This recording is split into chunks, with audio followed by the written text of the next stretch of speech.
chores, and I prefer to think about things. Yeah, I agree. Ladies and gentlemen, welcome back to this terrific Tuesday. I hope everybody is living the dream. I hope you got to wake up next to somebody you love. The sun is shining, the birds are singing, the wind is at your back. Got a great show for you today with an incredibly interesting individual who is in my opinion, a renaissance man, someone who does a lot of thinking about a lot of different areas, is also skilled in a lot of areas. You may know him from his LinkedIn profile or his newsletter. Chuck Metz Jr., a random sense of wonder. He is billed as someone who's involved in projects of interest, a historian by training, science by passion, polymath by inclination, and poet by night. Also a guild member of Gray Swan Guild. His newsletter is called Balance the Triangle, and his most recent edition, his June roll-up, is about tech and us. Chuck, how are you doing today, my friend? I'm doing fine. I'm enjoying this East Tennessee weather. We're close to the Great Smoky Mountains National Park, so we get to do a lot of outdoor stuff. Can't complain. Yeah. Even if you do complain, I've learned people don't listen. They do That's listen right. when you're paying some compliments, but I know that because I complain sometimes and I just see people's lights just shut hmm right off. Oh, yes, I keep in mind. Uh, yeah, kind of related that, but different. Boy, decades ago, somebody told me a cliche, and I had learned it the hard way, and I've never forgotten it. And it kind of relates to, people, uh, and it doesn't mean it's necessarily a negative thing to think about yourself because you have to survive. But he said to me, he said, well, here's the thing: people will forget what you say, they may well forget what you do, but they will never forget how you make them feel. Hmm. And I have basically, that's been kind of a rule of thumb for me for 40 years now. And whenever I make a mistake socially, I guess, or wound somebody or whatever, man, it's not about cognitive stuff or any other thing. It's how I've made them feel. And I guess that's something I think about, particularly in terms of the division going on right now around a lot of things. Yeah, no, if we just think about how we make the other person feel, there might not be so much tribal warfare. But again, I'm old, y'all are young, and we'll see what you do with the world. Yeah, it's true. Maybe that's even something to be said about AI a little bit is, how maybe all this reaction that we see isn't so much what's going on. It's how we feel. It's the anxiety. In fact, some may even call it Uncertainty, which is a book written by you're an author in this book as well as many others of the Gray Swan Guild. But what do you think about that AI and the way it makes us feel? Well, from my perspective, I did a little bit of an evolutionary biology and psychological uh, piece in there. And oh, the thing that certainly it says many things, but it says one thing in particular. Uh, how we feel about something, we're wired to see something that makes us uncertain. We're wired to see uncertainty first as threat, never as good thing. So AI makes us feel threatened first at our most primal level. Then when cognition kicks in, then we learn, well, is it going to be Skynet? Is it going to be the world's best nanny? Is it going to be my mother over and over again? There's many things that it could be, but any new thing is always threat first. And then when you see it's not a threat and you've lived through it, you go, well, yeah, it wasn't really a threat. But we're wired that way. Enter a strange room, look at all the faces, see where the threat is. You have to speak before public, which thankfully is something that didn't now no longer bothers me like it did when I was young. It's a threat. Are the people in the room going to devour me socially? Are they going to make fun of me? Or am I going to be on social media in some fashion that will probably kill me, but it won't? So, threat, I think, is the thing about AI. And you'll see in The way it's teed up by our media and our social Right. media and that, you can determine sides just by the verbiage used to tee it up, and particularly by the threat verbiage within it. Yeah, it's really well said, and you have pointed me and all of your listeners and viewers of the newsletter to so many different articles that give us so many different perspectives of AI. You've written from all sides of it, and you've pointed us to all these different articles, and I really am trying to grasp this idea, and I think a lot of people are, about the relationship between AI and creativity, because it seems like it's such a beautiful tool. In some ways, it seems like it's just an extension of us. It's a mirror. And like, what can you really do if you're willing to look in your own eyes and ask yourself, how creative are you? You know, it Yeah, seems like it is this incredible tool, right? it is an extension of ourselves. It's the collective knowledge that we've chosen to put on the internet that's been scraped from the Yeah. internet and used to train these models. So, when we look at it, we're looking and we're having a conversation with ourselves and with everyone around us. So it's going to be very human. It's going to be Yeah. very, to go back to some of that earlier stuff, it's going to be very primate oriented, Mm, because we're one division of primate behavior. We just happen to be the human branch of it. So yeah, AI is, it's a creative tool. It's a tool because it's not yeah. sentient yet. Yeah. And as I pointed out, I think in this last newsletter, the creative will use it and they'll become more creative. Yeah. Those that are lazy or have other inclinations will just let it generate the pablum that goes out there and stultifies all of us into sleep. I love the way you said that. It reminds me, you know, somewhere along the line, I read a study about a dolphin looking into a mirror, and this idea that a crow can look into a mirror. And in the Hmm. beginning, they're like, "Whoa!" It's, you can see, according to the research I read, you can see the light bulb, the epiphany go off when they look in the mirror and they realize that's me. And I think that that's where we are with AI right now. Like, we're like, "Look, it does what I do. Look at this thing. It does this. It does that." You know, but it does freak us out because it shows the best and the worst of us. And people are like, "That's AI." You're like, "No, no, that's us. It's all us." That's us. That's us exactly. And to go back again to our evolutionary past, uh, we're going to see it as a threat. We're going to look at it and we're going to read cues into it. Right. I know you and I've talked about that before. Uh, we're going to read cues and we're going to expect human cues back, and we'll get human cognitive cues back. We won't get human wiring cues back per se, and all the little things that we look for, like micro expressions in faces and body language, all that kind of thing, which is one of the things that I talk about in other areas.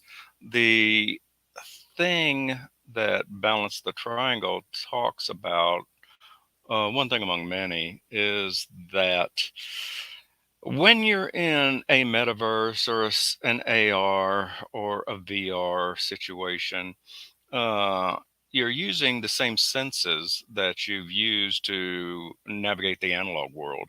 And Right. you've had hundreds of thousands of years of wiring to teach you what to expect.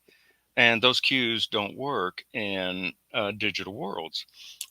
And the reason is, the people that create the worlds, they're humans for one thing, so they have often nefarious motives, and to set up cues of various sorts. So when you see somebody make a side eye look at you as an avatar, you don't know if they're doing a side eye look or not because it's different.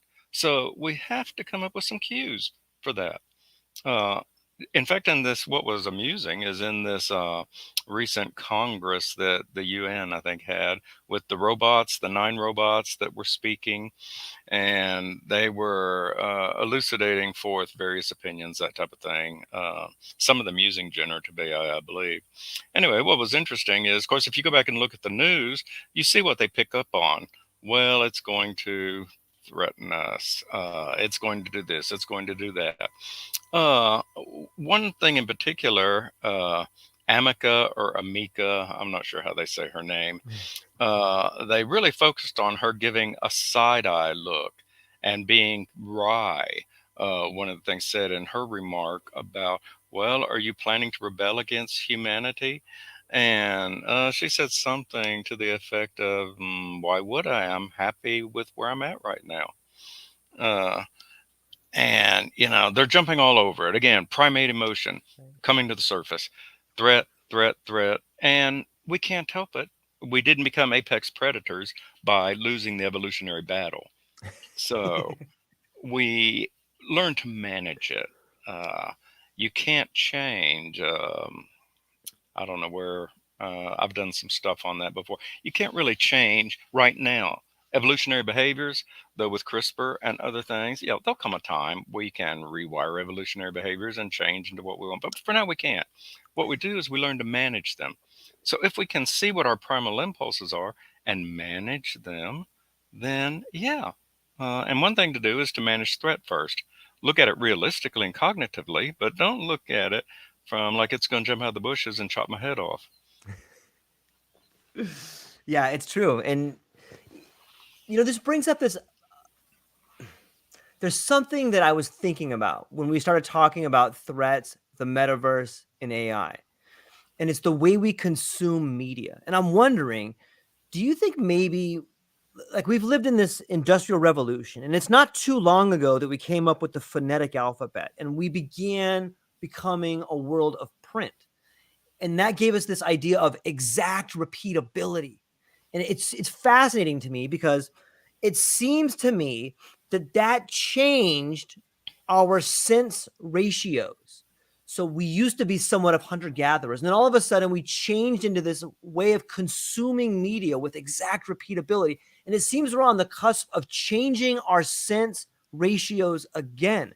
And that to me is it's mind blowing because, like, oh, at least in my opinion, like that is what this big change is about. It's we are fundamentally changing one or two of our senses, and that changes how we see the world. Because one small change to one of our senses changes all of them. Does that kind of make sense? It does make sense, and I like that. I'm sitting here thinking about it while you say it. The idea of ratio is a nice little elegant add, I think, to that. Um, Definitely, we're visual, and yeah, we use our other five senses. We use them more as hunter gatherers, apparently. Right. I just put out a post a couple of days ago, and it said that silence is not the absence of sound. Silence is actually something we can hear. And it went into the science behind Wow. it. And then it gets into some interesting metaphysical things about the sound of silence and all that kind of thing. But here's the thing, there was a article that a connection friend of mine posted from Noam or Noah Mag, Noemag. There was an ancillary article about the hidden worlds of both silence and sound, and it talked about when you oh gosh, there was several really good points in, but one of them was when you back down the primacy, I guess, of vision. There's a whole lot more going on than we realize in sound, even that we can hear, and there's a lot that we're missing. Yeah. Uh, you'll see it in my if you go to LinkedIn a couple of days back or so. Uh, you would like that, George. That both of those are good articles. They're good articles worth thinking about. But yeah, we are primed for visual. We are primed to communicate. That's one of the things. Because if you remember, the two great forces, as best we know now, that shaped us were survival of the fittest and survival of the collaborative. And those are always at war with each other because the fittest, when they're fit, don't want to collaborate because they've got it great, and the ones who want to collaborate really really well, generally they're not as high as they want to be. But it's not, that's partly facetious, but there is an element of that. I know people who are very successful CEOs, and they love survival of the fittest. Well, why wouldn't you if you're top dog? Yeah. uh, but are not so keen on survival of the collaborative. And again, that's facetious, but a nugget of truth here and there. But those ideas and those things in our wiring compete and kind of war with each other. And so, where was I going with that? I was Who did? answering a point you made that was a good Well, I think we were just talking about the primacy of the different when vision backs down, and we get into one. this Yeah. idea of collaborative versus survival of the fittest. That makes me think of all the banks and stuff that are like, listen, man, we got way too much regulation. Okay, we need a bailout. Mm, It's like we're top dog. Actually, we need everybody's help. It's all of our problems, guys. uh-huh. Yeah, it changes according to circumstance quite often. And you see it in the AI world right now. Well, we need Mhm. to regulate it. No, we don't. Yeah, we do. And balance the triangle has to do with, as I said one other time, E.O. Wilson, the naturalist, has that rather infamous quote: "The problem with humanity is that we have Paleolithic emotions, or in this case, you can say drives and behaviors. We have medieval institutions, whether it be patriarchy, matriarchy, it's all led in a hierarchical manner, and we have godlike technologies.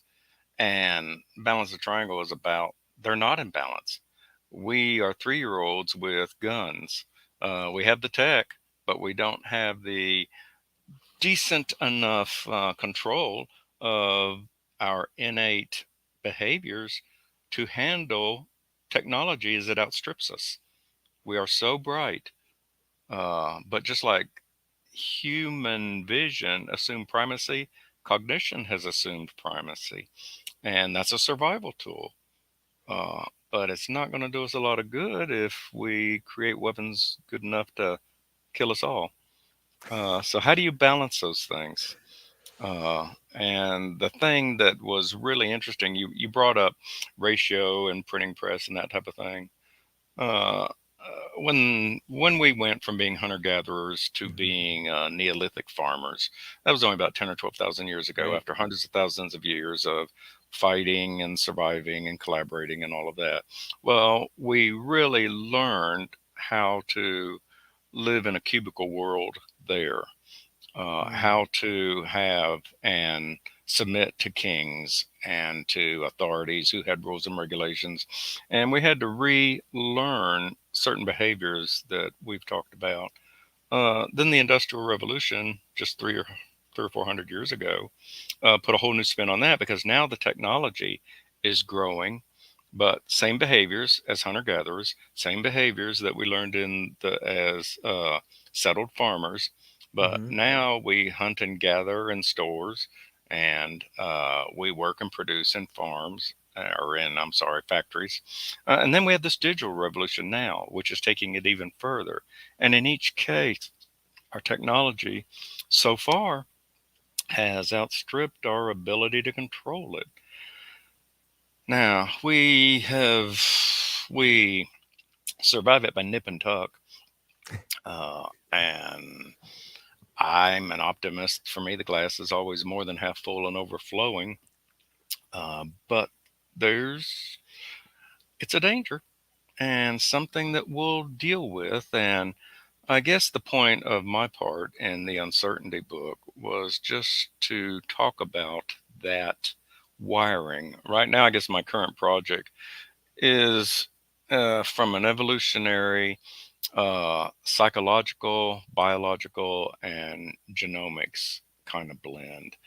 If we can understand and manage the more negative aspects of our wiring and emphasize the good aspects, then there's nowhere we can't go. But we don't do it with just talking about it. It takes other things. But anyway, that's kind of a basis to some of what you were saying. Yeah, it's I'm curious if you think that there's patterns in all of those subjects that you've mentioned.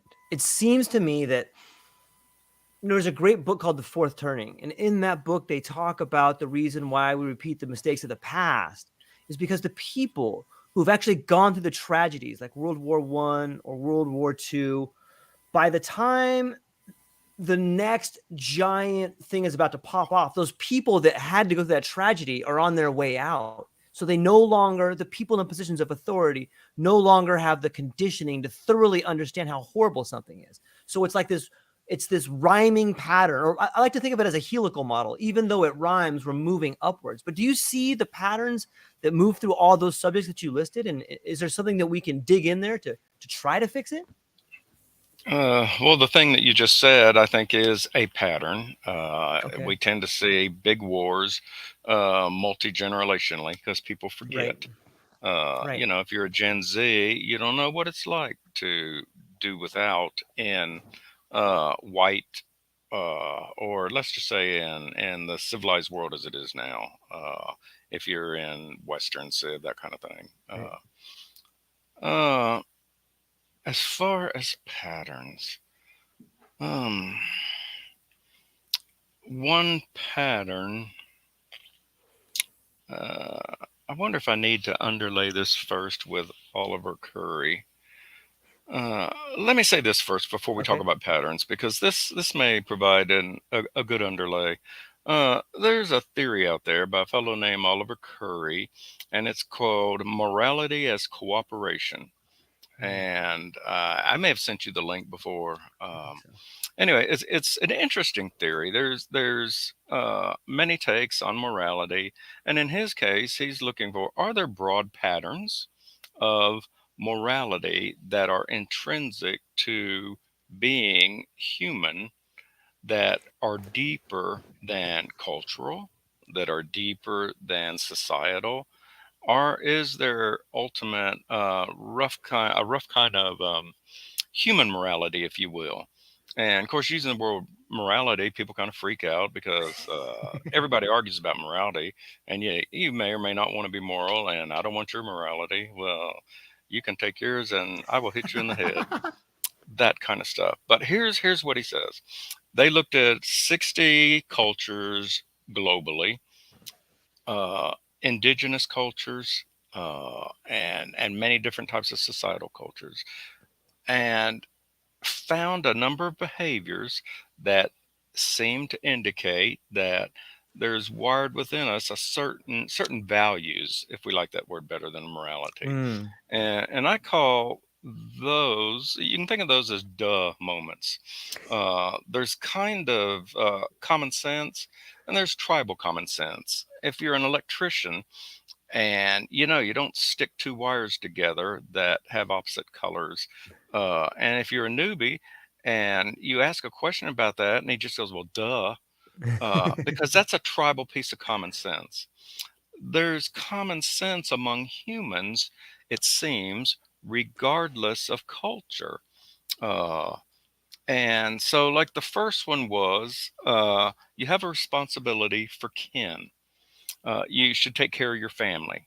And, and you look at somebody and say, well, should I take care of my children? And they just kind of go, duh.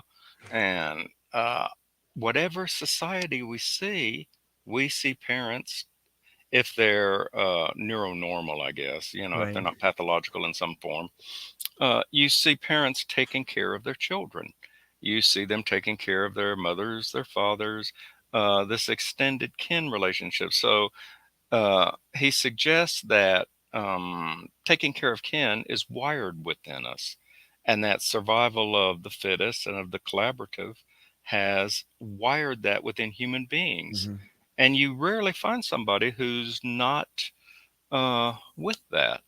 A second one is, you owe allegiance to your group, the whole tribal thing. And we seem wired to Right. balkanize into groups wherever they are, whether it be employment groups or towns or social groups, whatever. We like to form groups, and that's neither good nor bad. It's amoral. It can become good or bad depending on how it's used. So he finds group behavior, tribal behavior, pretty universal among people. And there's five others. There's seven of them. I won't go through all of them right now. But the point is that when people realize and think about that, then collectively we can say underneath all our arguments about morality and values that have to do with the plethora of cultures that we have, those are all fine. We don't have to argue about culture. We can honor cultures. We can have cultural difference. We can have social difference. Because underneath that, we Mm. can kind of confidently say we're human. Therefore, we value family. We value our groups. We value this and this and this. And that gives us a common stake in the sand. And if we have that common stake, then we can build upon it to do other things. So, one of the things that to think about in this, one of the points I'm trying to get people to see is when we go into the digital world, and we're navigating, whether it's Second Life or whether we're navigating Meta or any of the other things, we're going to use these values to judge whether this particular environment is good or bad. And we'll do that beneath all cultures. And so that has a twofold thing. It means people who develop these things had better realize that and design them, which then goes, well, bad actors are going to design it so that this and this and this. Well, yeah, they can push buttons and they do. But this is how people judge things. So that is a pattern that Right. goes across all of the evolutionary stages of civilization that I've seen, that we've seen. I was an ancient and medieval cultural historian in an earlier life, uh, and so that we do share that. So that is a pattern, and the nice thing is that human pattern becomes much more evident when we're dealing with the other, whoever that is, because we like others. We like to divide people into us and them. We do that automatically. And we need to learn to manage that. But we don't. We go to war. We do other things. But we do have tools managing a lot of it. I'm not saying that we're silly because we're not. We have emotional intelligence. We have cognitive things in businesses. We have so many different ways of realizing things. It's the doing of it that is so difficult. But the problem is we could get away with it for a couple 100,000 years because we were small groups with we all had the same rocks, we all had the same flints. Uh, Technology's changing that equation, and ever since 10,000 years ago, this new experiment in hierarchical stuff is becoming exacerbated. So we have billionaires, the ultimate right now hierarchy, top figures, Mhm. determining many, many, many things for the rest of us. That's neither good nor bad. That's part of the whole Neolithic experiment. But it becomes very problematic as the technology becomes greater. And it won't be too long before we have our first trillionaire. We may be getting close to that person now. I don't know. And if you read science fiction, which I do, just because of the great speculative knowledge it offers, when you have trillionaires who can do things with greater and greater power, well, you can see greater good or you can see greater bad. So the thing becomes, how do we promote the good that we're capable of? And we start, I think, by realizing, okay, here's the fundamental value system that we as humans have, and let's build upon that and quit arguing about whether your way of thinking is better than mine or whether your culture is foolish and mine isn't, and the layers above us. So I'm trying to look at that more fundamental Yeah. level at the moment. So that's sort of a roundabout way of getting to your question. Yeah, it's really well done. It makes me think a lot about history being older versions of ourselves, and how if I look at the older version of myself and I try to do it in a way that is objective, and I can be honest with myself. I go, look, I made some mistakes there. I should be careful because I tend to have this pattern that I do, or when I get angry, I act out, or when I do this. And in a way, we could do that collectively. It's very difficult, but I think it can be done. And, maybe one of the mistakes we're making is we're incentivizing the wrong things. Can you, as a historian or someone who has looked back and analyzed a lot of different time periods, is it possible that maybe we could incentivize kindness? Like, is there a reason like we don't do that, or can you think of groups that do that? We could incentivize many for positive things than we do now. Uh, the problem, I know I'm going to get blasted for some of this stuff, but that's I okay love it. too. Um, Part of the problem is that some of the most powerful folks, since we're in this Neolithic experiment at the moment, uh, the huge incentive is how to make the most money. Right. And if that's the major incentive without certain moral constraints, and we do put moral constraints on it, but gosh, they're not strong enough to compete with that urge of hunter gatherer collecting and building and needing. They're just not strong enough. We know what to do about climate change, but we don't do it. And it's not strong enough. We're doing things, and we Mhm. tend to do well when we're pushed against the wall. And Yeah. I'm seeing that, and we will do it. But uh, think about, and I'm trying to think of high level at the moment. There are things they incentivize, if you will, in Japan that Mm, are not incentivized here. I mean, there's a respect for your elders and for doing things that is different yeah. than what's incentivized in nuclear family West. Uh, there we see them in many smaller groups. Certainly, many of the holistic earth sustainability folks incentivize things that are very good.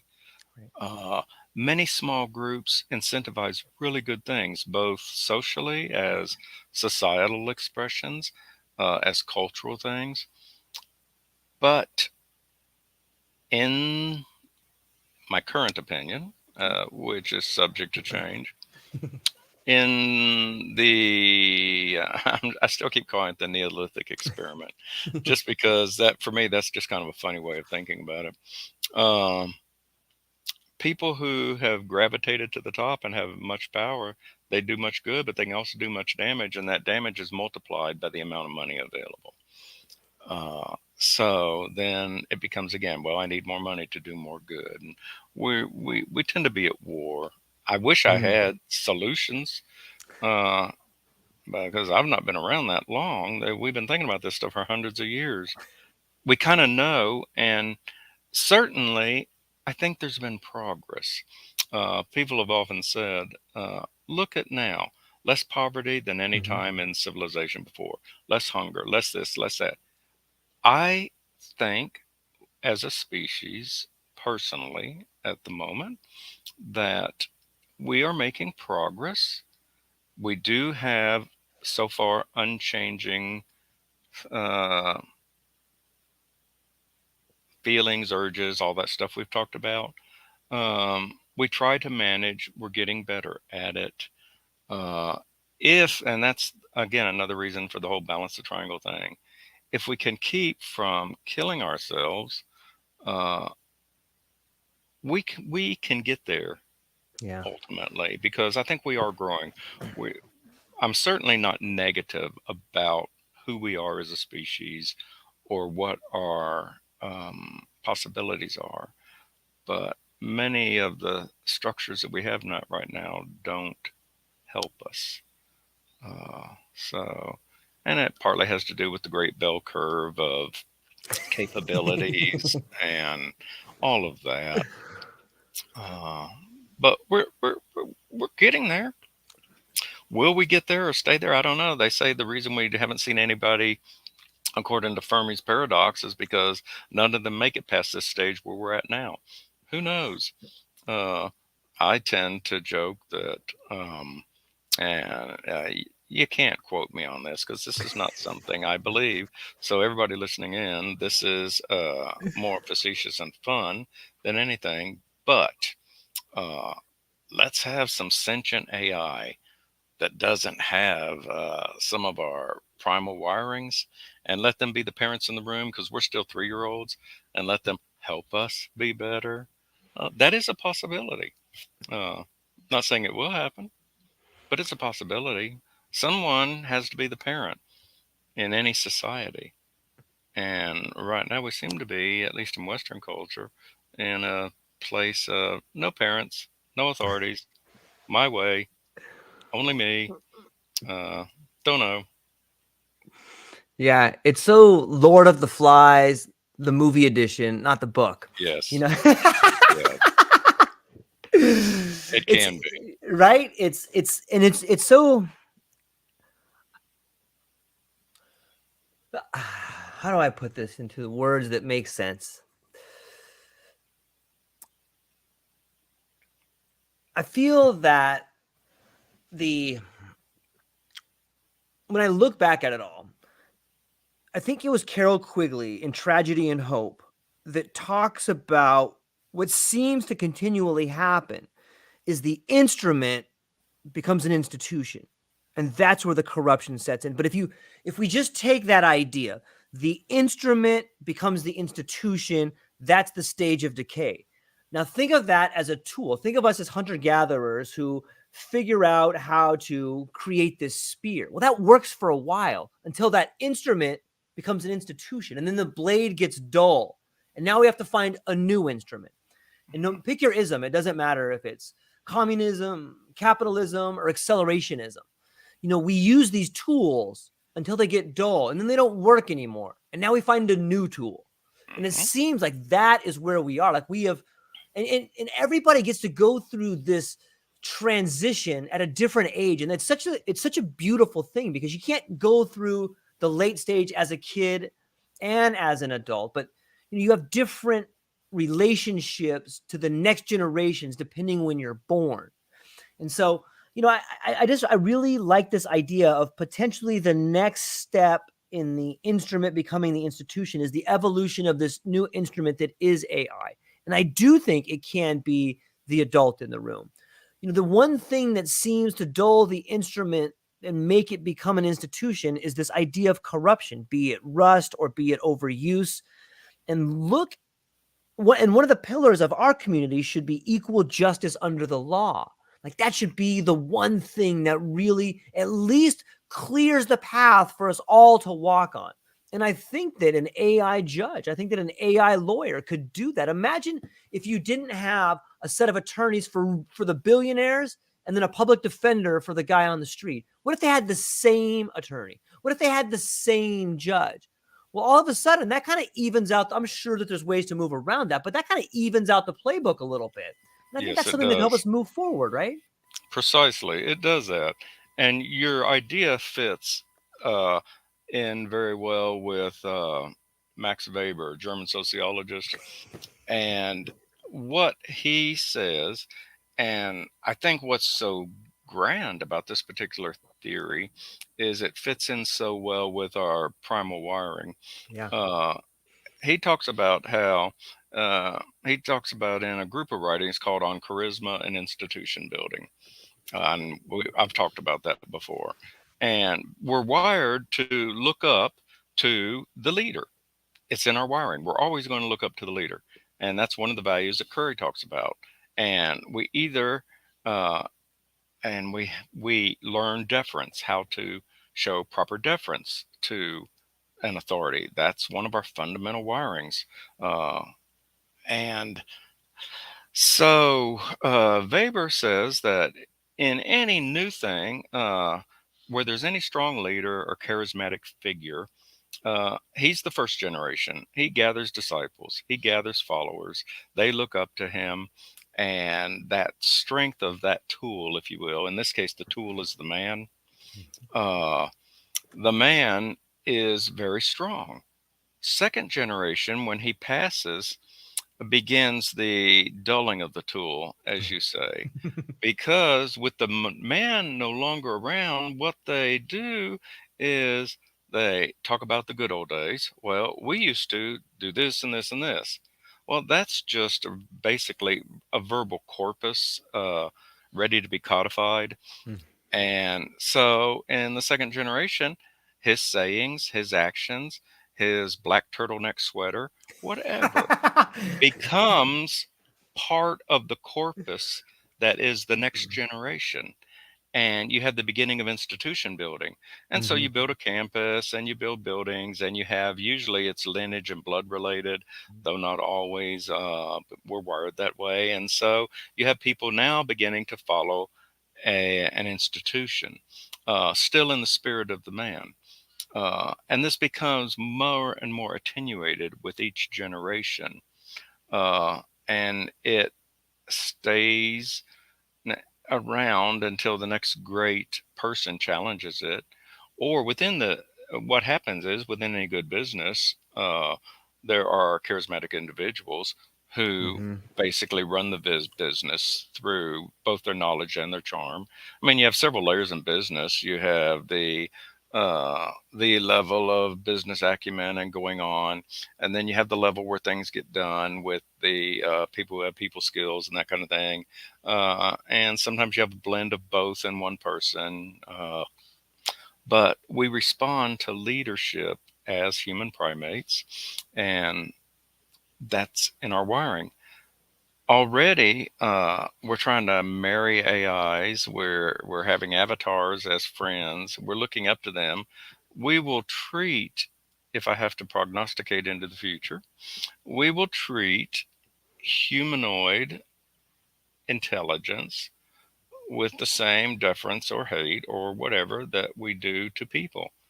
And we'll tribalize around Amica or any of the others. Well, Siri's a whole lot smarter than Alexa. No, Alexa's smarter than Siri. We do that, and we will continue to do that. So the tool becomes blunted, I would say, both as institution and tool become dulled, as you say. Mhm. There's another really important component in there that, besides the tool, it has to do with the figure either associated with the Mm. tool or with the Great human point. element. And what that does, though, is give great power to the individual. You Mhm. heard the cliche, one person can make a difference. Yeah. Yeah, one person can make a difference because people don't generally uh, respond well to collectives dictating their behavior. They don't like that so much. We Mhm. don't like it. I just came from having to register something and I had to go through the whole thing. I had to have a form. Uh, and God forbid, if I didn't have this form, then basically my DNA needs destroyed off the earth. But I got the form and all's well in heaven now. Uh, but it came through a collective. Had somebody I liked and respected and been close to or whatever said, Chuck, here, you need to do this, it'd have been a whole different experience. It's how I'm wired, it's how you're wired. Mhm. So one person can make a huge difference by impacting the other people around him or her. By, again, I don't hate to use this word because people hate to hear it. You have to have an authentic core. Yeah. That authentic core has to have, at minimal, a basic primate beneficial wiring, as in Curry stuff, or you can Mm. add other layers to it according to your society. But whatever your core is, you have to have some sort of value system that people respond to and respect and that you live. And then you gather people around you to make change. Hard to do, easy to say. Yes. Yes, it is. And it's a it's a formula that people try to incorporate in their life. However, it's difficult to know about all the components of the formula until you've lived life a little bit, until you have some lived experience, until Yeah. you've made some mistakes about it. Yeah, it's one reason that um, we succeeded as hunter gatherers because we honored our elders. We didn't put them in nursing homes. Right. Yes. We took that voice and they had the experience. I didn't learn a lot of this until I came to be this sudden odd age I am now. And yeah, are my children learning it from me? They have been, even though they go their own way. Sure. So, yeah, we were successful as a species because in our group behaviors, we did learn from the past. And at least the trend right now in the West is to throw that away because you kind of see a binary thing in the world right now. If you think Mhm. about survival of the fittest and survival of the collaborative, you see two kinds of societies. And I'm going to be very, very simplistic here. You Mm. see societies that tend to be more communal based and focused on the group, as some of the Eastern cultures have. Yeah. Or you see societies that are focused on the individual, and that can either be in the again, looking up to leaders kind of way, but it's very individualistic. Neither is right or wrong. They're two sides of the same evolutionary coin that birthed us, Mm. that has made us who we are. So both are valid and both are good, and you can be very useful and beneficial in both, uh, and you can blend them. Yeah. uh, the thing again that's different is right now our technology is exceeding our social abilities currently as a whole, not talking about pockets and here and there. And there will be surviving pockets of folks if we do silly stuff, and they will have learned. But boy, it'd be nice to avoid it. Yeah. It certainly would. In some ways, I think that AI is, I like to think of it as lowercase AI. I Yeah. think that that helps me see it in a way that is, oh yeah, I don't know why everyone puts it in, like, I guess it's the same scare tactic as, look at this, I'm screaming AI at you. But if you just think about it as lowercase, you begin to see it as the great democratizing tool that it is. It's like, okay, we're going to give the same way we decided that the nuclear armament would be a great strategy to keep us from going to nuclear war. The same with AI. Like, wouldn't it be, hey, everybody has this power now? Okay. Okay. Uh-huh. It's such a powerful tool. Now everybody has it. And I think that if people could really wrap their mind around it, it takes us back to your idea of that, of the magnet. We're all one magnet. This is the North Pole, this is the South Pole, and it moves in that infinity sign around. And you're on that stream somewhere, and you're going to move through that stream. Sometimes you're the individual, sometimes you're the collective. And if you can understand that when you're at the top of the game and you're the top dog, realize that your time up there is limited. And so, and maybe that's the thing. Maybe people that know that, they're like, okay, I'm only going to be here for a little bit. I should maximize it. Maybe that's a strategy versus, I don't know. It's Yeah, interesting to me. it has to do, and I'll throw this out because I Okay. won't get into this long discussion. Now that I'm old, uh, I've kind of felt this throughout most of my life. It seems to me now that there's only one great transformative force that can do all of this, and it's going to sound very cliche and perhaps silly, and that is love and learning how to love. Now we see it in the world's Yeah. religions, we see it in the world's philosophies. Certainly, when I've seen great antagonism and many great this and that and that, uh, changes in behavior as people learn to care and love are transformative. And I don't have answers for the best way to do that. Religions have been fighting about it for centuries. But it seems to me that at its base level, that is something worth leveraging. Uh, And they do it many ways now. There's both secular and religious. I mean, I've Mhm. seen the Center for Unlimited Love, I think I've seen, and compassion and empathy and all of this. Again, these are collaborative things that we learned and that got us where we're at. And if anything right now is going to hinder and hurt us so that we're kind of a footnote to the next generation or whatever, it's the fact that we're forgetting that the collaborative end of evolution got us where we're at, and it's why we're successful. It wasn't just survival of the fittest. Right. Now, if we want to go back to a dystopian world and be a gamer and be shooting everything in sight and do all of this survival of the fittest stuff, we can go back to that. That's not what got us to here. Mhm. It got a few survivors to here. So if we go that route again, yeah, we can winnow us down to far less numbers and kind of repeat the cycle. But if we'll remember the collaborative part of this lesson, we don't have to go that route. So that I think that's one of the messages right now that's toughest that gets lost, assuming the whole Darwinian thing has some validity to it. Uh, and who knows?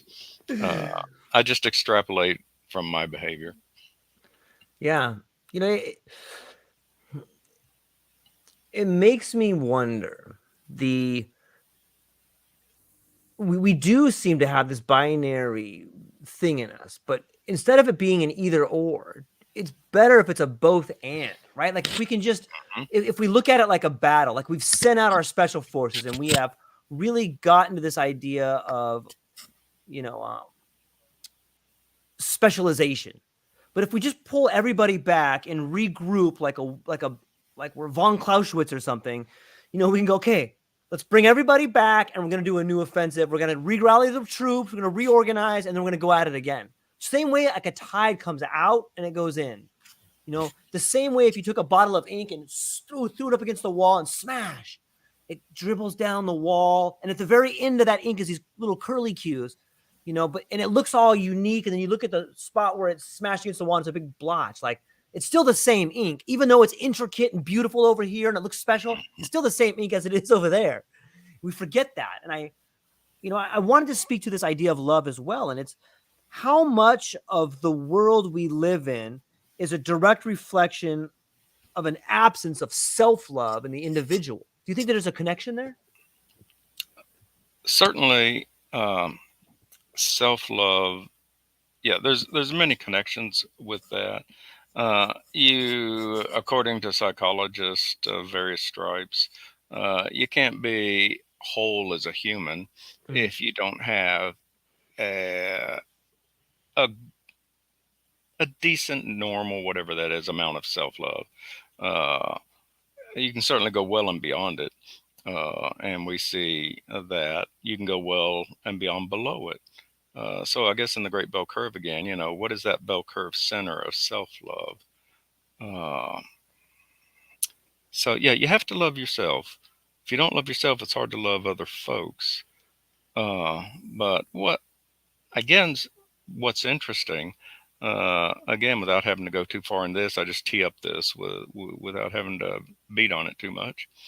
Um, in the world's religions, in certain parts of them anyway, and I just know certain traditions, um, the kind of love I'm talking about transcends the natural order love human because if yeah, you're supposed to take care of kin is what we've learned, and yeah, you're supposed to take care of your small group, that's what we've learned. But then we hear religious things that say, well, you're more than your kin and you're more than your group, and you're not supposed to hate your enemy, and yeah. you're not supposed to do this and that. That's a whole different moral message than what we're wired to do, which is what makes various aspects of both secular and religious philosophy powerful, because it's that idea of something that transcends human wiring, that's bigger Mm, than human wiring. And which is kind of what we've been talking about Yeah. all along this hour. How do we transcend the limitations of human wiring so that its flowering can happen? Uh, and again, religious traditions use different words for that cage that we find ourselves in, and they have different words for it. How do we transcend that and flower? Uh, and there's many thoughts on that, way longer than we can talk about today.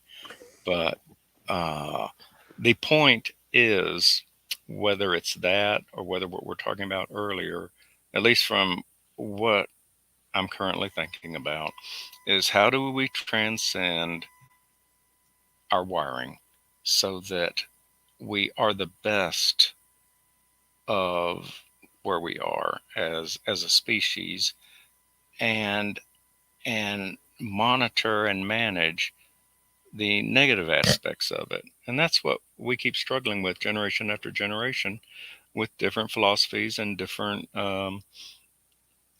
societies and different technologies.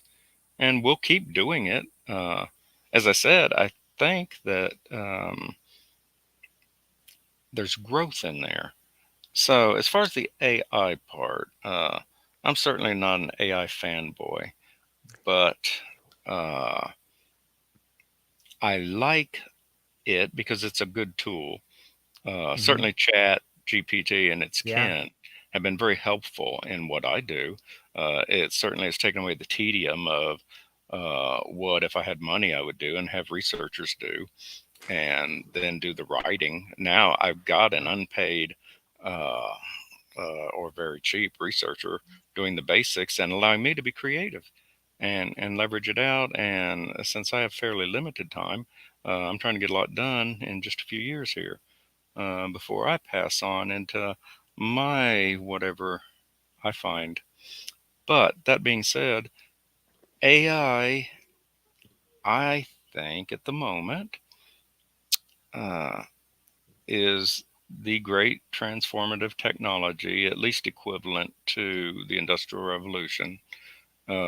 It's will probably be the biggest technological change agent of our current technology cycle.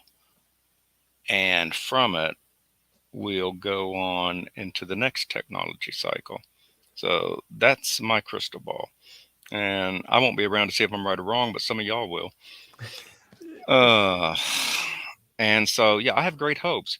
The greatest danger of AI right now, as far as bad people using it, is in the synthetic biology field. Uh, the quickest way to kill us all is to create a germ that will make COVID look like a minor sneeze. Uh, it's not going to necessarily grab our nukes and aim them at us. It's if we want to take fairly unskilled folks with some chat GPT, um, the biological sciences is the greatest threat. But someone may, well, and I'm very educable. That's why I love these kinds of things, because I throw Yeah. things out, people throw other things out, and I learn more and add to it. But right now, the greatest threat I see is in the biological sciences, as far as using, whether it's ChatGPT, AI, or other things, because it doesn't take but a few ounces of a particularly lethal something, whether it's biological or chemically made, to wipe out a great deal of us. So it'd be nice to get AI under some sort of control before we have little garage labs running LLMs on biology. Yeah, it's so fascinating to me because it reminds me back to this idea of polarities and magnets and the two competing forces. You know, it is the multinational corporations, it is the billionaires that are creating the threat of the guy in his garage creating a virus that'll wipe out everybody. You know, and Yes. they it's like this, and you can hear the panic in their voices. Hey man, we got to shut down AI. Why? Because this old guy over here might do something crazy. Whoa, whoa, whoa. What about you? You're the guy with all the money. You're the guy with all the power. They're like, Yeah, don't worry about us. We're fine. And so the guy in the garage is ready to create a new COVID virus is just the mirror image of the trillionaire. And they don't like what they see. That guy's crazy. No, you're crazy. And you're both crazy. But it does bring up this idea, especially when you talk about how it's potential for you may not be here to see this greatest technological shift. And then you said, it could be the greatest message we get. That sounds a lot like Jesus Christ in a way. And it brings up this idea of the spiritual nature of AI. What do you think is the connection between spirituality or the current lack thereof and AI? AI is a reflection currently of all of us. So within that large database are our religious ideas, Yep. our spiritual ideas, and our secular ideas. So when we ask it religious questions, we're certainly going to get back institutional religious answers because that's in there. Now, spirituality tends to be, it's different than religion in the sense that it tends to be internal to an individual. Uh, Mm-hmm. and it may be predicated upon beliefs or experiences or cognitive knowledge. But whatever the basis is, it's a privately practiced thing. Um, and you'll get a little bit of that in the database because what's been scraped will Mm, be some of those right. experiences as well.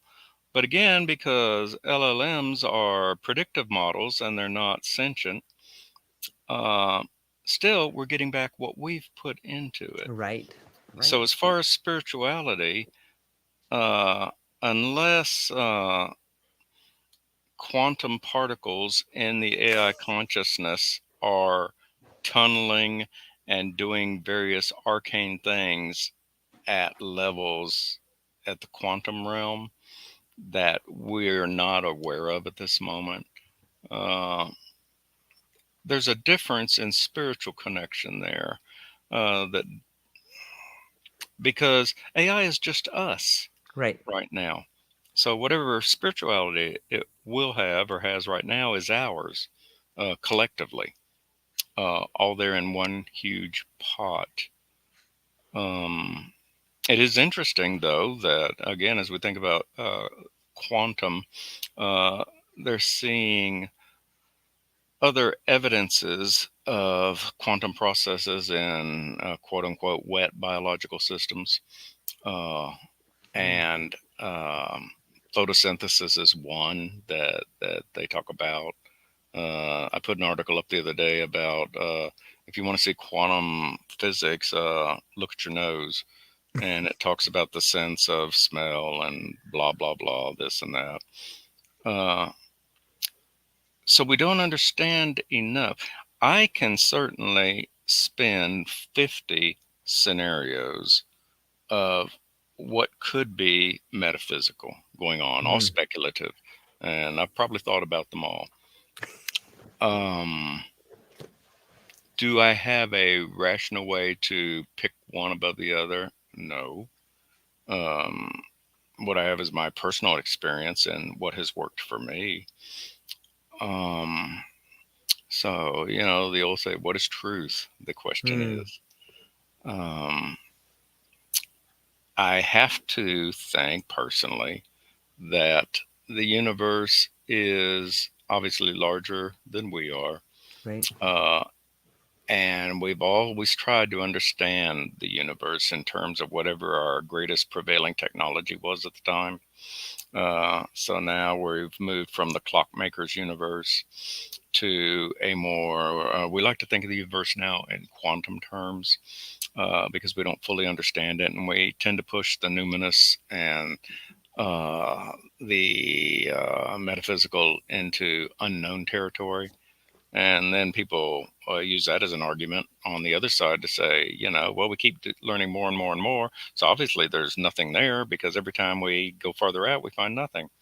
Well, we're 3 year olds, and how can we're on the cusp of understanding so much, but it's such a tiny amount. So who knows? Some of the greatest Uh, Spiritual people I know have been physicists because of what they see. But again, we have to differentiate. Where we get into trouble is we take our religions and they tend to be second generation um, codifications of the original charismatic founder. Mm-hmm. And so spirituality tends to look to that founder and do what he or she did and live a life of whatever the principles are of that founder. But then the institution built upon that founder generally has very primate characteristics that people get irritated with. So why is there hierarchy? Why is there this? They say. Well, what about this? What about this? Well, that doesn't devalue the principles of the thought stream that engendered it.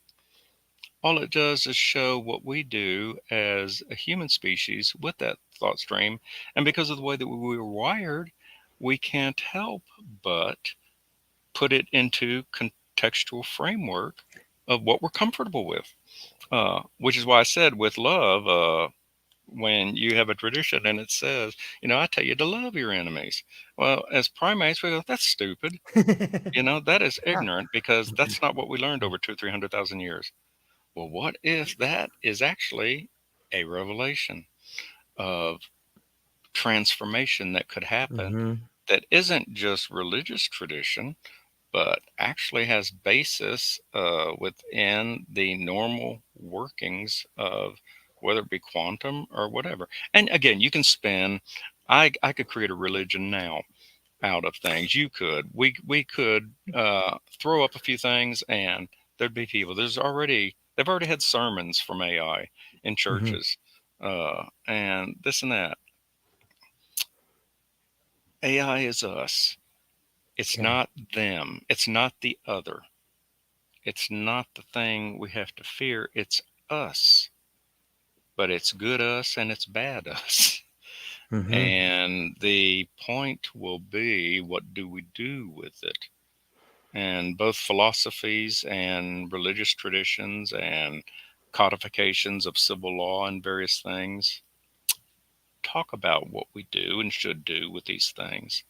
Uh, but again, remember that all of this is layered upon the substrate of what is it to be human. Mm-hmm. And though we hate to say that because, well, and I mean no disrespect in this, but when somebody tells me, well, my truth is not your truth, my truth is my truth. Well, yeah, it may be, but that truth is on top of how you're wired. And actually, our truth is this, this, this, and this. Now, you may have an understanding of something in a specific, but you're well on a layer above what we have in common. So you're welcome to your truth. There's nothing wrong with it. But the truth of the truth is that we're human Yeah. together, and that's what carries us. Yep. And at that fundamental layer, then there's not much conflict. There's just conflict in how we express these things. And so we've been willing to go to war for that and beat each other up and cancel people and whatever terms we create. It's the same again, going back to your point of things repeating. We just give it new words, same behaviors. Uh, so maybe AI can be the parent in the room. I don't know. Uh, it could become the policeman, or it could become the great avenger coming to wipe my DNA off the earth. I say that only because it was interesting. I saw a funny little show the other day, and oh, what was the name of the series? Occasionally, I catch. Uh, Love, Sex, and Robots, something. There's a little show out there. It does little 10-minute flicks. I don't know if you've seen it. Anyway, it had this great little 10-minute cartoon. And this lady had uh, hit the wrong button on her self-cleaning vacuum, and she lived in a retirement village, and it had gone into the mode of, okay, I destroy all life forms in your house.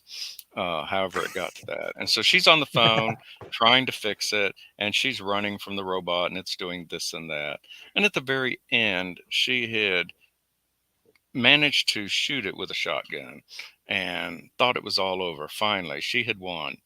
Uh, and so the guy's still on the phone with her, says, when you do that, you've put it into mode of calling out to help to all the other robots in the world. And now you are on the plane of you will be pursued until all genetic DNA trace of you is eradicated from the planet. And that's where it ended. It was just such a funny, humorous take on dystopia and tech, but great idea. So I've been hung up on, well, I've left DNA lots of places. If it were going to eradicate all traces of my DNA from this planet, where would it have to go? That's been my mind game today. Yeah, it sounds like a Philip K. Dick novel in a way, like a Minority Very, Report or something. very much, very much. Who are some of your favorite science fiction authors, or do you have like a series or a book, or is there a certain genre that you like of it? I don't know if I have favorite Right. authors anymore. My favorite genre are speculative, whether science fiction or not, but particularly speculative works of fiction that look at people and their behaviors and their relationship with technology, Mm-hmm. which is kind of where I work and live. So I tend to like hard science fiction for that reason. It does explore those themes. And of course, those that deal with themes around ultimate meaning, Mm-hmm. uh, ultimate this and that. Uh, I don't know. I'm now old enough. I've read so many. I couldn't say. But I do like those that are not. They're not just morbid to frighten you or that, Yeah. but that they look at the challenges of what it means to be human in the environment in which you find yourself. Again, which is the thing about balance the triangle. What does it mean to be human in this environment? Well, we've known what it means to be human in the civilizations up to now. But what does it mean to be human in a digital world, in a Yeah. social media world, in an AI world, and in a world where if I'm not fully grown up, or if I'm not fully going to be nice for whatever reason, then I can have the biggest club ever was. How do Yeah. we deal with that? So that's what I'm thinking about. But yeah, for that reason, yeah, I have liked much sci-fi, but ultimately, while theoretical and a thinker or philosopher or whatever, it's a very pragmatic thing. Certainly, the fun days of being in college and solving the problems of the world all night on the dorm floor and talking all night are great. And that's the great purview of Yeah. young people to learn in that. And then when you get a certain age, you don't have all the answers, but it's for some reason it's no longer as much fun to talk about all the possibilities. It's like, what can we do to make some of it happen? We get much more pragmatic. Mm-hmm. Uh, so I don't know. I'm still trying to learn what it means to be old. Yeah, I think, and that's. I was speaking with someone yesterday, and he's a musician, and he was telling me that you know, I was asking him, like, what's it like to be a performer on stage and see the crowd when so many people see you in this position? And he said something that really blew me away. And he's like, no one will ever have the same perspective of you if you're a performer, no matter who you are. Like, no one will ever see things from your point of view. And we got into this deep discussion about it. And I was like, that's both the beauty and the tragedy of life. And I think it holds to age as well, is that no one will ever get to see the world exactly like you. And that's so beautiful, but it's also so tragic. It's so empowering and embracing, but it's also lonely. And I guess Dickens said it best. He said, it's the best of times, it's the worst of times. Yeah, and very key to, of course, that whole Yeah. philosophical question around existential loneliness. Uh, we are alone. Nobody Yeah. sees it. just like us, um, we find comfort in many areas, philosophical and religious, Mm-hmm. that take away some of that existential loneliness, or at least you make peace with it. Mm-hmm. But no, nobody's ever going to see it, which is goes back to your earlier question around the leveraging of communications, uh, Yes.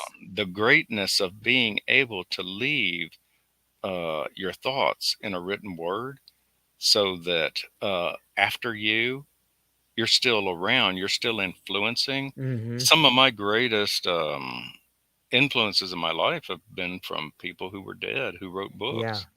Yep.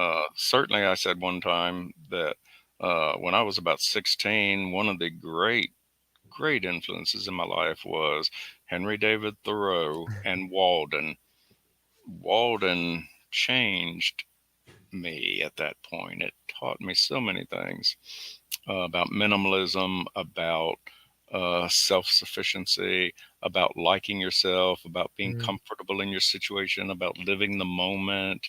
Uh, Perhaps my love of outdoors. I don't know. Yeah. Walden was one of those strings of beads on a string that will always be there for me. And there's been many others by written people. So I have consolation that whatever I write or leave behind is going to have some influence on folks. Now, this particular podcast and other things of this nature leaves behind ramblings and musings that will have some impact long after I'm gone. At least it will show that, yeah, look at that poor old guy. He's just, no, I'm kidding. But it'll be yeah, I saw good in him, I saw bad in him.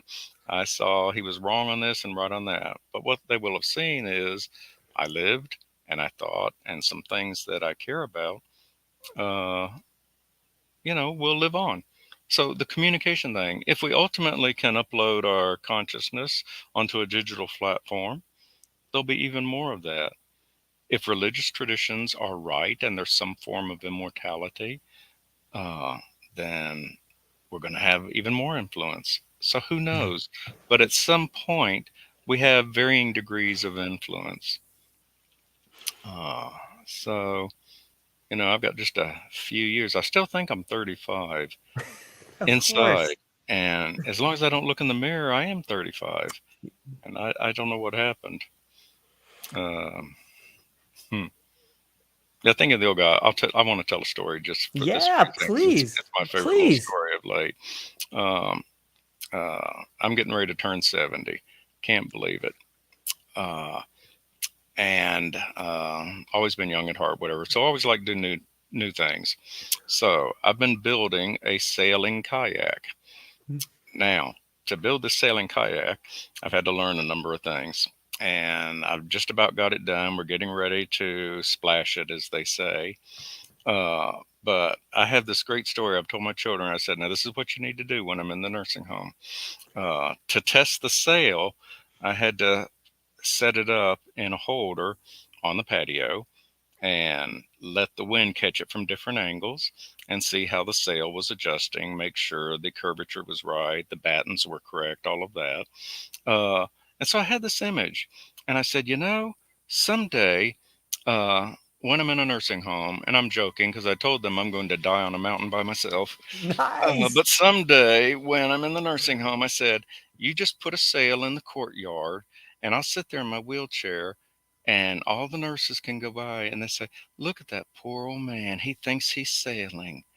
And I'll be sitting there just adjusting the wind on the sail, and I'll be in my own space. And my truth, if you will be, oh, this feels just like when I used to sail the kayak. Uh, and meanwhile, from the other perspective, it'll be that poor old man. So there's an image, a guy in a nursing home holding a sail. I might have to write a short story about that. I don't know, Y- but yeah. Love, sex, anyway. and So whatever sailing. your yeah, whatever your private hobby is, the things you love to do, just think about how will you do that in a nursing home. You're still young, Mm. but creeps up. Yeah. it brings about to me this idea about communication and language and leaving things behind. And I guess first I'll say that when they talk about when I often read things about the singularity, whether it's the Singularity University or some of the thinkers that seem to be giving speeches sometimes, they do talk about in the future you'll be able to upload your consciousness. But I think a bigger idea is that we're already doing that. And it's not like one individual is going to upload their consciousness. Like collectively, we're all uploading our consciousness. It's not like you're going to live forever as an individual. And I think it's kind of funny because I see a lot of people in positions really high up that believe, it seems to me they believe they'll live forever by uploading their consciousness. But I think that the Singularity Project is that the world, by everybody putting out a little bit of content, uploads the human consciousness. You know what I mean? Well, I think they get it twisted. we've done that already, Yeah. certainly, but we just took a major step by creating Chat GPT. Because Yes. in Yeah. large language models, again, they're just accretions of all of our consciousness. And Right. so it's all there, Mm-hmm. ready to be mined by asking it questions. And it's such a primitive thing, Yeah. this particular LLM thing we're on. It's easy to imagine not even that many iterations down the road of the complexity that can come from that collective consciousness. And who's to Yeah. say how easy it would be to have a you collective that, if you want to call it out and talk to me, that it would be easy to scrape from everything about me that's been uploaded Yeah. to have the essence of what I thought, not my soul. I'm not talking about that. I'm talking about the essence of who I was and what I thought. That's not so far off. Uh, Certainly, ChatGPT is a primitive step in that direction. But again, it's us. And as you say, it is us collectively in there. And since people keep arguing back and forth on whether the universe is a hologram or whether it's a matrix or whether it's this or that, and they make cases, decent cases on both sides, Yeah. I read them. uh, who's to say that whatever aspects are embedded within various parts of our theologies and philosophies and that uh, don't point to a secularized version, if you will, uh, which won't mean it's Mm. secular. It means, well, it's different than what the tales said. Yeah, the tales Mm. are often Mm. metaphorical. So who knows what eternity looks like and what us living forever, should we live forever, looks like. There's so many ways it can go. But I would say that, if we don't somehow learn to love and learn certain very valuable moral lessons, then the usefulness of that particular collective may not be all that useful. So I don't know. Again, so many places I could speculate and go on that Yeah. are wonderful discussions we can have. But So I recently heard this quote that said the usefulness of a cup is in its emptiness. uh-huh, And maybe what's happening with ChatGPT, maybe what's happening with us is that we are realizing how empty we are and it scares us. But we should be thinking, wow, now we can fill ourselves up. And what I mean by that is that, when we think about the word history, I think about the word his story. uh-huh, Because my story is definitely different than someone who lives in Japan's story or someone who lives in India's story. The story in Hawaii is definitely different than the story in California. In the story in Hawaii on the Big Island is different than the story on Oahu. We get uh-huh, back to this idea of groups. And I think Chat GPT or our collective consciousness is the same way the sun rises and things get light. It's slowly showing us it's all kind of bullshit. You know what I mean? And it's like, and it's rising up nice and slow, but it's hot. It's getting warm. It's getting hot over here. But that allows us to empty the container and uh-huh. allows us to become more useful again so that we can be filled up. Like, what do Yes. you think about that? I think that's a lovely thought. I think there's a lot of truth in that. Um, and I could go many, many ways with it.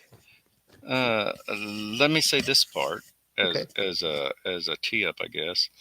Um, One of the things they're working on in AI is under the rubric AI ethics and how Yes. to undo bias. Uh, Bias is typically those human primate things that we've talked about that we don't manage well. And we're hoping that we can teach AI to manage it better than we do. Uh, so we're on the right page trying to do Right. that, Right. and it will manage it better than we do. Quite honestly, I think, Yeah.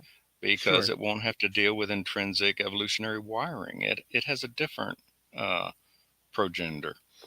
Uh, but with that, so it is the empty cup that we could create a container that's empty and doesn't that has successfully taken care of the human wiring biases that we have. Hmm. Uh, and then to factor in another thing you said that was interesting is if you remember, LLMs are educated by what they scraped from the internet.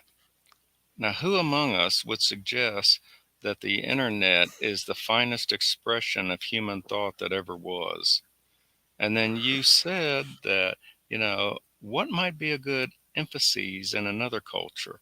What might we try to teach? Uh, so at some point, LLMs have to scrape from something besides the internet, and that'll be something else. And no doubt, oh, what can I say there?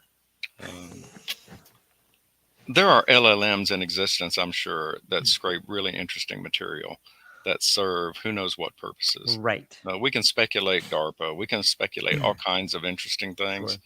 Sure. But to say the empty cup, we can empty the cup, make the container free of bias, and we can train it on many more things than just the toxic aspects of capitalism Hmm. and just the social media wanderings of the internet.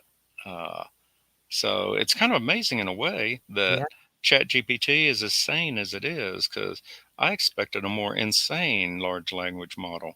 But this one is not too bad. So the fact that it hallucinates some, that's kind of not surprising considering the mother that birthed it.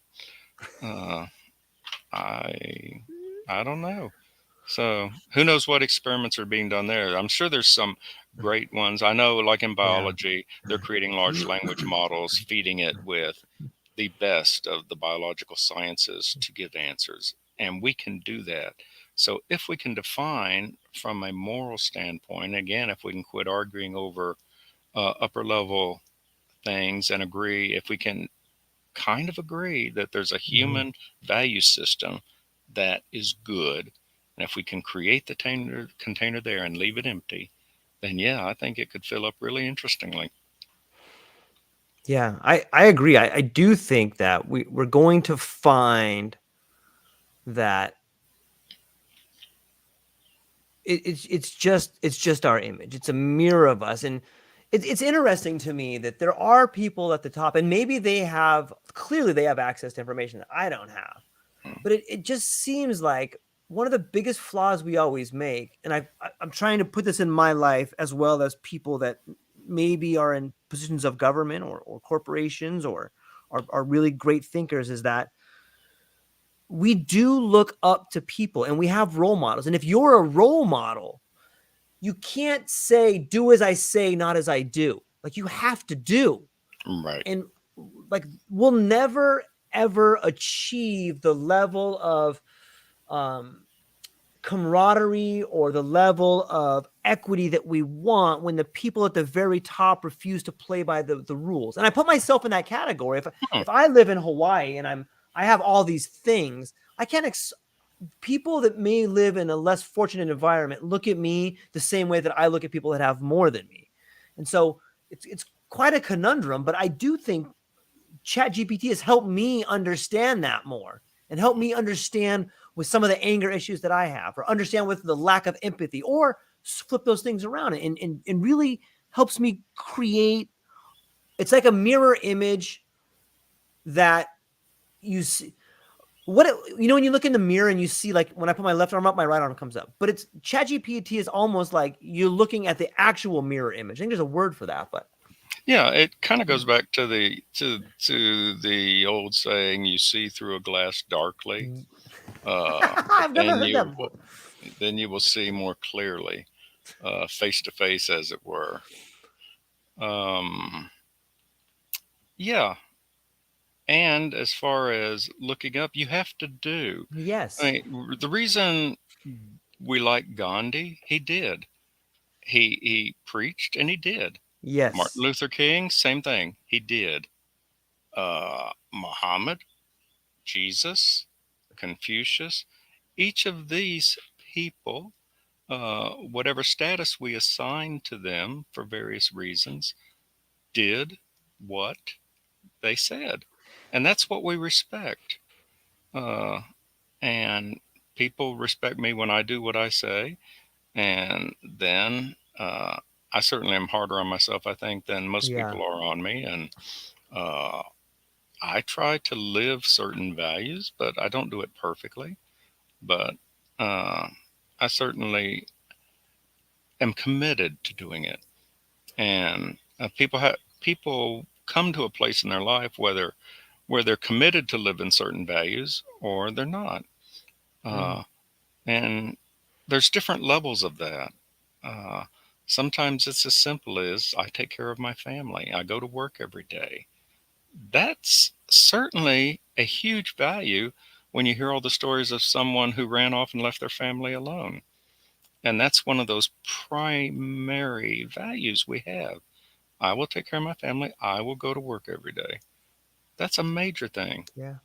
Uh, it can be very esoteric. I'm the head of a corporation, and my value is I'm going to do this and this and this. The thing is, as we said earlier, one person can influence at whatever world in which he lives, but it goes back to that world about being authentic and about Mm-hmm. being committed to certain values.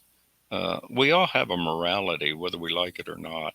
Uh, Again, my daughter hates when I use this, but when she was 3, she would always say, "That's not fair." Well, duh, it's not Hmm. fair. Why should it be fair? But she had this inborn sense, Sure. as did all of my children, of what's fair. As humans, we have a sense of what's fair and what's not fair. We have an agreed upon, for the most part, value system. Mm-hmm. And we break it for many reasons, usually pragmatic. Most of us aren't sociopaths. Uh, and, well, I couldn't go to work today because I really needed a mental health day to go fishing. Well, okay, that's okay in that situation. Uh, but individually, that's where the my truth thing comes in. You Mm-hmm. know, I find my way to try to live the values, but it's that disagreement upon values. And so, if we simplify them and put them in a vessel of empathy and compassion and love, and the whole collaborative end of where we were sent from an evolutionary standpoint, then we flourish. And what we may well find out if we don't collaborate better in this culture war scenario currently going on is, like many societies I've seen as a historian in the past, yeah, that society will fail and fall away because it was too busy bickering about individual things and not living out this and this. And evolution is ruthless in that, yeah, it is survival of the fittest, and it is survival of the collaborative. And any species, and our species in particular, which moves away from those two imperatives, we suffer the consequences. Uh, and right now, the collaborative is at a very low part in many parts of the world. And there's many reasons for it. It's not, that's Sure. not aspersions upon people and our natures. Hmm. It's environments. Quite often, it's environments that create it because there is a lot of injustice in the world, and there are many things to promote that thought. So so we can be tender with each other Yeah. because we all have a hard time. In your opinion, do you think that the the current world and the large language models and in this world of AI that's emerging, do you think it has made things more transparent, or do you think it's making things more opaque? Hmm. Oh, that's a complexity question around complex systems. Um, I don't think AI is making things more opaque. I don't think technology is necessarily making things more opaque, nor particularly transparent. I guess my ball in the park at the moment is that it's complicating those two issues. And where things are clear, it's bringing more clarity. Mm. But where they're opaque, it's not necessarily making that opaqueness any thinner at the moment because it's still very primitive. Because remember, it's just a first iteration of who we are. Uh, I think it will ultimately, and I don't mean the final version, but in versions to come, I suspect it will make things increasingly clear. Mm. So I think the end result is clarity, but it's not at that point now. Yeah, it seems to me that a lot of our supply chains are like a legacy Rube Goldberg machine that's like made to make money. You know what I mean? It's Mm, it's like it was set up this way, and then it kicks the ball, and then it rolls down this track, and then it pushes over a domino. But it's done that way so that things funnel in a certain way. In the same way that we have beautiful clockmakers that make beautiful gears that turn everything perfectly, we went from this beautiful watch that's awesome to like a digital watch because it was easier. And it kind of mm, seems like the digital world that's emerging is taking away that Rube Goldberg machine or even a more beautiful clockwork like machine, and it's just streamlining. And at some point in time, even though the elegance of that beautiful handmade watch is amazing, it doesn't become affordable and it gives way to the digital revolution. You go from a mm. Swiss made watch to a Casio, but they both tell time. Right. And yeah, to your point there, supply chains are very much creatures of the Industrial Revolution Yes. and then of the Neolithic because it was a different type of thing. Uh, but they're digitizing supply chains. But the concept of supply Mm. chain is still very much a analog world concept. Supply chain is different in a totally digital world, and right now we're in a digital world that blends the two. Mm-hmm. Uh, it's sort of similar. I'm trying to think. Um, just like the economic system, I'm I know what I want to say, but I don't know the best way to get there. Uh, the current capitalist, and I guess some of the others, economic system is based on humans being machine parts in a Yes. supply chain to produce things that we can all do. So, in a sense, it's an industrialized version of serfdom, which was an industrialized version of other things, or which was a different version of other things. Uh, if and you can posit this, and we've seen it in all kinds of stories. If Hmm. you come to a place where goods are being manufactured by autonomous factories that no longer need human labor, and to where humans are not an integral part of the supply chain, because they still are, and that's a very primitive system. Um, then humans, if you had, whether it be a universal basic income or whatever you would set up, uh, they're in a different world of being creative or destructive according Yeah. to their Yes. natures, and they're not part of the supply chain. So I don't know if I'm getting to where you were thinking, but digitally we're in a transition. We're in a transition period with all those birthing pains, Hmm. and we're still very industrialized in our whole supply chain mechanism, and that won't change until humans can be taken out of it. When and of course then we fight about it and we worry, well, they're going to take away my factory job, or am I going to be needed? Well, those don't become worries if you're not having to earn a living.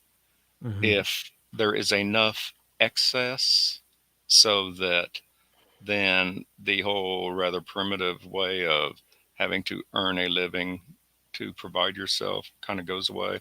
And that sounds very in the future, Pollyannish, all that kind of things. But certainly, we've seen enough books and we've seen enough speculation that the current system is still just kind of a hyped up, primitive, mechanical supply system, economic system. And that economic system can be different, Yeah. but not without the technology to provide life's basic needs. So it's a very broad, complex question. Um, don't know where that's going as far as technology. And then the key becomes, even if it does, well, what do the people who have do with it? Do we still need gatekeepers, Hmm. or is there more equivalency? I saw this thing that made me a little bit uh, sad's too strong a word. DAOs, when they were first conceptualized, were the great, which is a DAO is a distributed autonomous organization, DAO. Uh, when DAOs first came out, uh, they were the holy grail. People were going to be equal. They would have equal votes, and they would run the world differently than the hierarchical businesses that they might someday replace. But because we're primal and because we're still young, uh, they're finding, the last I saw, something like 90% of DAOs are run by just a few individuals, because so often they get set up with the fact that the more money you put into the DAO, the more votes you get, or other Hmm. things. And I'm not an expert in DAOs, and I'm willing to be corrected. The idea of DAOs is a wonderful, wonderful thing in many Yeah. ways, but implementing it, again, in terms of our nature, is difficult. So, how do we deal with that? I like DAOs. I have great, at least intellectual respect for the concept. And some are doing well and some aren't, but many are falling, it seems. And I certainly am willing to be wrong on this and may be wrong on this. Many seem to be having issues with not quite as universal and as egalitarian as they had hoped. But that may not be the case. I'm treading softly because I don't know a lot about them, but I remember reading an article, I think it was last year, something like 90% of DAOs were having less egalitarianism than they had hoped. So we will work that out. We can. If we're going to be cooperative and survive Yeah. our evolutionary path, we have to work it out. Uh, and we may, or our great grandchildren may, or the sentient species after ourselves may. But someone will work it out, because it seems that at least in this plane of matter that's on this planet, uh, those forces of of collaboration and survival of the fittest are pretty strong. And I'll be curious if anybody chimes in later and poses some other ones, because it'd be nice to think of some others. But collaboration is certainly key to primates, uh, of which we are one, and it's key to many other animals. I remember the first time I learned a bird could lie. I was so sad. I was just a youngster. I thought only humans lie. Animals, they don't. They're perfect. And this bird that was supposed to be a sentinel for the flock and warn predators when predators were coming, and he'd give a certain Mm. call and off they would fly to be safe. Well, he learned to give that call so that they'd fly off, then he could go down and eat all the food. Uh, so deviousness is not just primate. It's many things. I mean, anglerfish put a lure out in front of you. Come and have this wonderful piece of bait I have for you so that I can eat you. Evolution is ruthless in many of these things. So, for our own sakes, I guess collaboration is what so far has saved us. We'll see, Yeah. we'll see if that keeps up. Yeah, sometimes evolution puts out a virus to kill the rabbit population. Yeah, You know? exactly. Why would it be any different for us? Oh, and think about the whole field of epigenetics. There Wow. is just to think that something that happens to your mother can be passed through down the line and cause you to behave certain ways. That says a lot for, again, the societies we build. And back to your earlier question, what kind of things do we want to promote besides Yeah. what we're promoting? We have the means, if we can get enough of the education and enough people to have the will to flourish, human flourishing, they call it. Uh, so epigenetics is another really interesting field on how things, and there's a lot of discussion both ways on it. Yeah. That no, there's nothing that can be done. Trauma, nah, that's all. Both sides are still duking it out, but it has a certain amount of sense to it. And it does, again, go with many philosophical and religious traditions on the impacts generationally of what happens to human beings if you don't take care of your family. Again, one of our prime things. Then, uh, anything, many different rubrics I could quote there that I won't. So we have the ability to shape our future by how we treat our kin and our tribes. Um, so, and many people are doing it Yeah. well. Uh, it's just it's an interesting thought experiment. I wish I could think of some examples, which I can't right now. I've not looked at the epigenetic question too much this year, uh, but I was certainly looking at traumatic stress and Yeah. whether it has implications through whether it's the germ line or through other evolutionary pressures. Uh, you can certainly, if nothing else, say if your parents have a certain behavior that's very fearful of something, children often inherit that same fear. Yeah. Now that's taught. Uh, And again, they speculate some things not only are taught, but are passed on. So we will see. But it behooves us to build the best social fabric we can uh, to create a future. So, and that's just based on evolution, not even Yeah. philosophy and theology or secular talks in the night.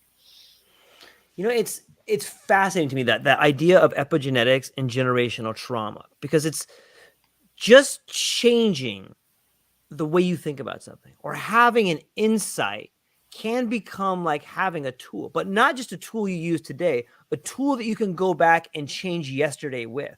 You know, I talk to a lot of different people in the world of mental health, and the idea, just the awareness of generational trauma takes so much pressure off the individual that's going through life and having problems. Mm-hmm. Someone who has lived their whole life like, I am such a mess. It's all my fault. I'm a piece of garbage because I always do this thing.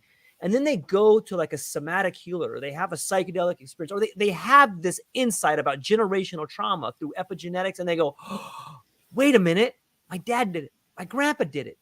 Wait a minute, if I fix it, my kid won't have it. Like I get Exactly. goosebumps when I think like that. There is so much healing that can be done just with that insight, this Mm-hmm. awareness. Like it's almost like, you know, you're purging for your family. And how, you know how much Mm-hmm. beautiful and warmth and just pure gold comes out of the experience of fixing a generational problem. Like you go from being the lowest form of thought in your own mind, this reoccurring negative feedback loop is boom, exploded, and now you can live in a world where you can grow in. Mm-hmm. That's exponential growth right there. It's huge, and it certainly ties in with what you said earlier about self-love and healing self.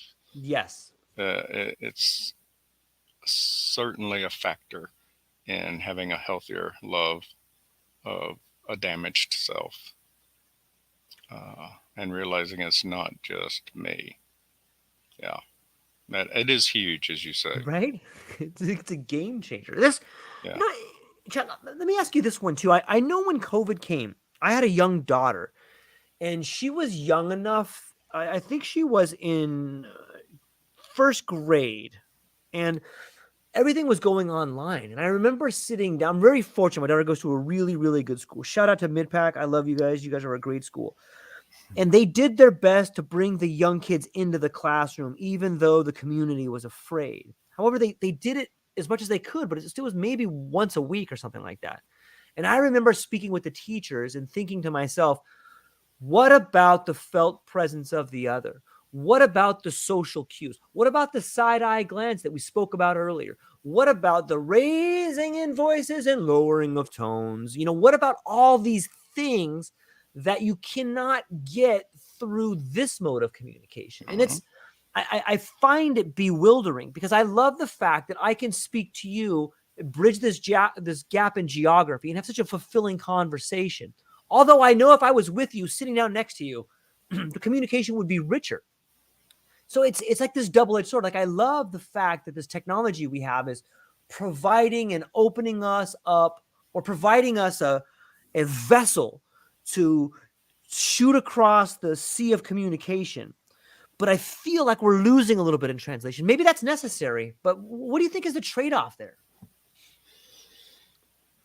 Well, certainly the trade-off, at least minimally, is digitally. I can't read all the body cues. I can see some. I can't read all the micro expressions. Uh, and perhaps I can't sense in the same way. There's some thought. You've likely seen studies where when people come together in groups, their brains begin to synchronize because they proximity for whatever reason, and because brain wave activity is electrical energy, Mm-hmm. electromagnetic energy, whatever. Uh, Likely, I would have to guess we wouldn't have the same synchronicity through this medium than if we were sitting on my front porch. So we Yes. probably lose that. If that is a case, and I haven't studied it enough to be aware one way or the other, I would expect synchronicity to be an evolutionary thing done from the collaborative end. That synchronizing of brains for good or bad in groups. I mean, we've certainly seen crowd behavior go crazy because of synchronicity. But to your question, we have that's something we probably lose. Mm. Um, And that's something that you would lose in any kind of metaverse experience. Uh, Again, it's hard to have synchronicity with an avatar.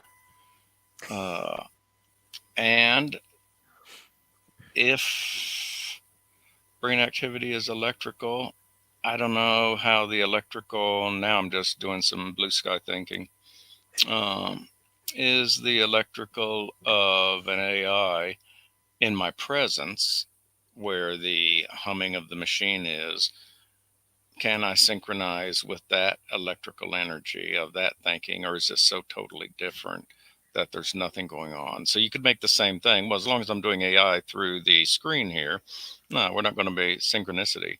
But what if the box is in my house? Do I begin to think like the AI? I don't know. But synchronicity is the first thing that comes to my mind as far as what we lose. And We lose the larger environmental cue around us. Mm. On my front porch, we'd be sitting in trees and we'd have that calming, what we're wired to be comfortable in experience.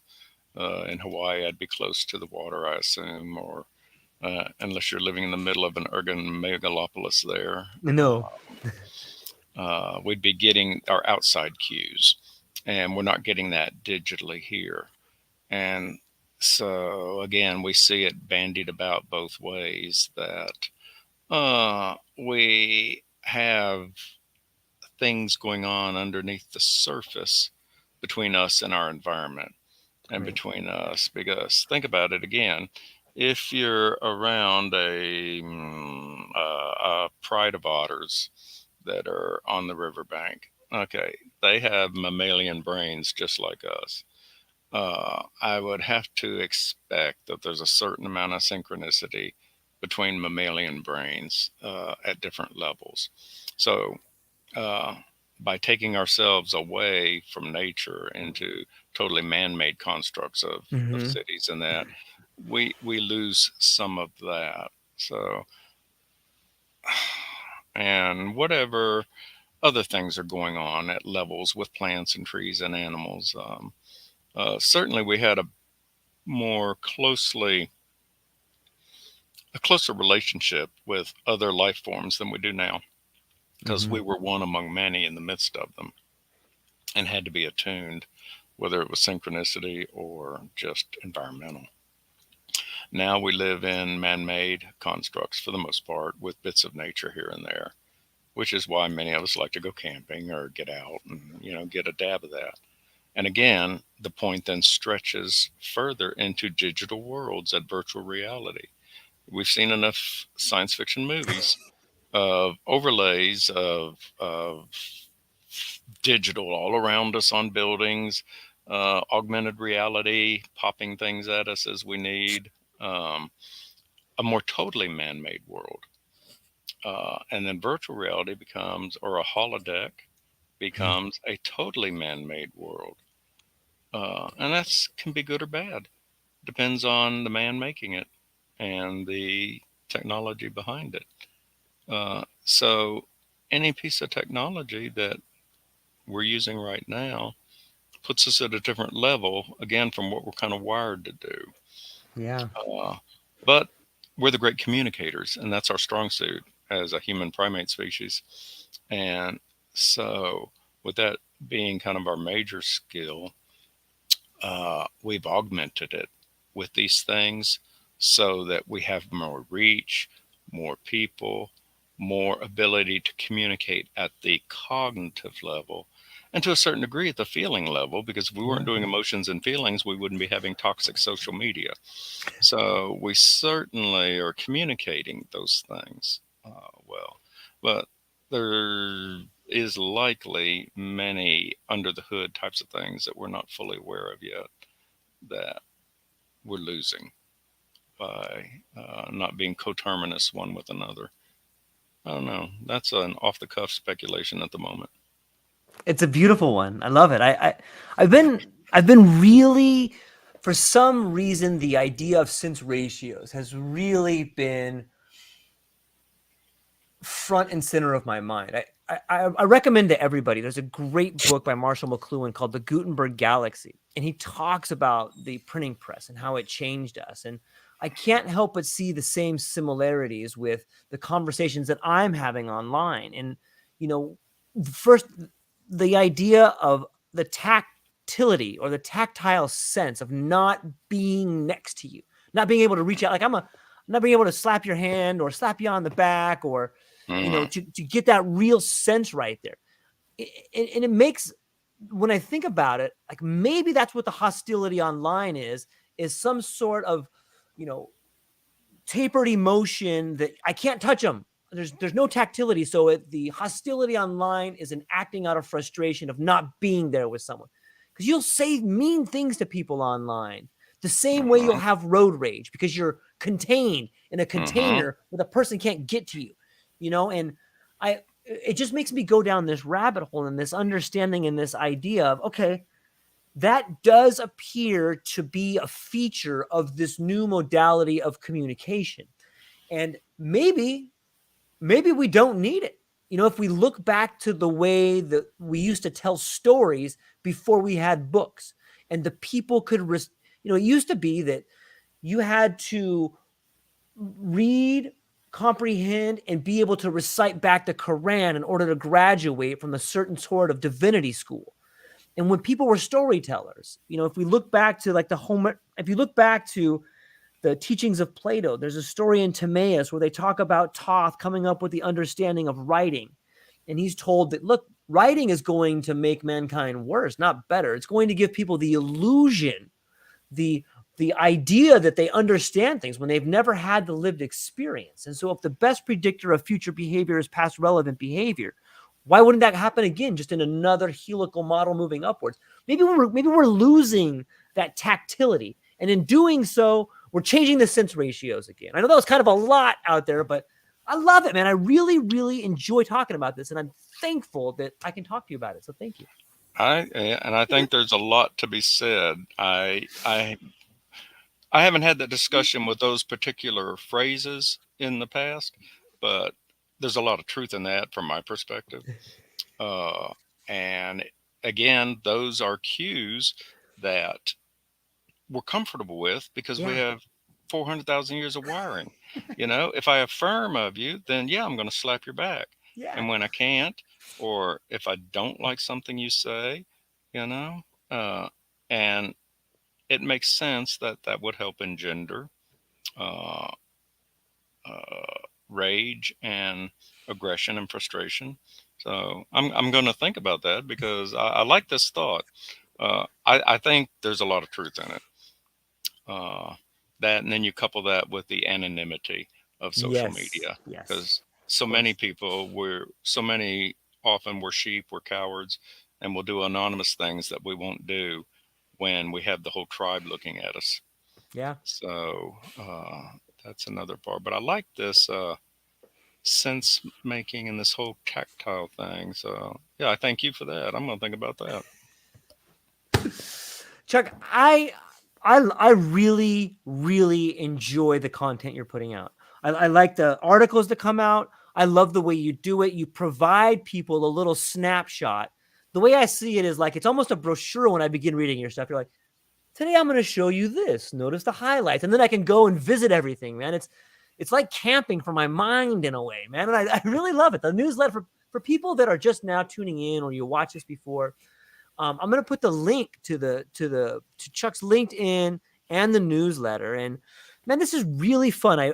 This is our second conversation, and I feel like the more we talk, the the funner. I'm not sure that's even a word. I apologize for that. The conversation is so engaging, and it's so much fun to have. And I guess before I let you go, who were some of your biggest inspirations, and how did you? What are some of your biggest inspirations? Uh, well, before I forget and address Okay. that, I'll just say mutually, the iron sharpens iron thing. Yes, Our totally. conversations have been great, and I appreciate it. I've enjoyed them immensely, and look forward to others. Absolutely. Who has shaped me the most? Goodness, I gosh, I guess once I became to get an adult, certainly one fellow that shaped me was my roommate in college, my first roommate. Uh, he taught me about a world I wasn't aware, in which value and ethics and morality was something real and not just something stale in a religious tome. And I began to experience you can know about things or you can know things. And I only knew about things, and so I learned a lot through experience over those 4 years in college. And so, yeah, I always appreciated that. Was a first step. Of course, Thoreau earlier, like I said. Right. Some of the science fiction greys, Asimov and others. Yeah. Uh, the three laws of robotics were a huge thing when I first saw them. And certainly my wife, who has tolerated my arcane far outside the bell curve norm and with patience and grace has shaped me. And she's not listening, so she doesn't know I'm saying this. I'm not saying it because she's here. Uh, there's been certain the people that influence me the most. I'm not going to name a bunch of names, but they've been people who live their convictions, and their convictions are pro human, if you will, are making things better. Hmm. Um, they've often been spiritual people within, particularly in my case, within the Christian tradition, which is where I come from. But there's been others in other traditions. So certain religious traditions have impacted me with not just their thinking, but the depth of grace and empathy and love and that kind of thing.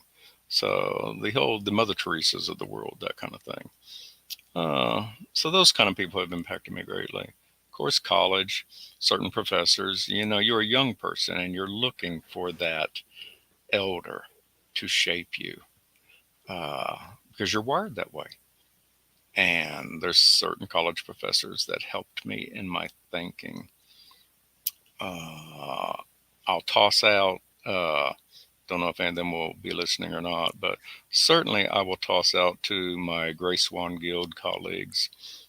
Uh, when I first came on LinkedIn, I expect to find a boys club of people selling things to each other, and I was early in on LinkedIn in my company, and I never used it because I had no interest in that.